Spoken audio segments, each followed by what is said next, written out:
March soybeans were modestly lower here, and that was after trading above yesterday's high. So that is a reversal lower down day, outside down day. We did not close below yesterday's low, so it is not a sweeping outside down day, but still rather negative nonetheless. And this is following through on what has been a really rather negative week for soybeans. We gapped lower Tuesday morning after the holiday extended weekend and a no Monday night, Sunday night, or Monday night. So kind of an old-fashioned pit opening right on Tuesday. We gapped lower at that point, and we've been kind of continuing lower ever since. Now soybeans down 30.5 cents for the week. That gap that we did leave, by the way, leaves your technicians with the target to the upside. So I guess that would be the one positive thing to take out of it if you want to be bullish soybeans. But otherwise, it has been a rather heavy week. One of the main reasons for that is because while we've been worried about the dryness in Brazil, specifically Mato Grosso, which is their #1 soybean producing state, is a very large state.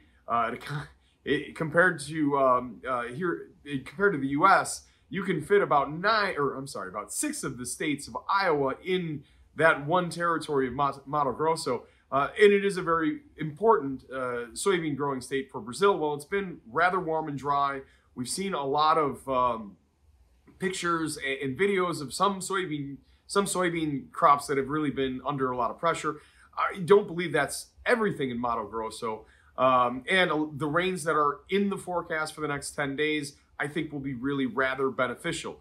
I will say that the market ideas for the Brazilian soybean crop have come down, but they're still rather lofty in the mid 150s or so. I'd say that's the number I'm hearing more often is 154, 153, somewhere in that neighborhood, which again is down from the original potential that they have. But with these rains, it might not be a complete catastrophe, and which is why the market has not really responded to a bullish weather story in Brazil, at least not yet. So we'll see. Those rains will be very important for them to happen, so we'll be watching for that very closely. Another thing we'll be watching will be export sales, which instead of being Thursday this week is on Friday because of the holiday. And in that holiday time frame, it'll be very curious to see how many beans have been sold. We're worried that our soybean export sales are slowing down a little bit, which doesn't really bode well, especially when you talk about potential problems with Brazilian crop. That should be encouraging global end users to be buying a little bit more aggressively.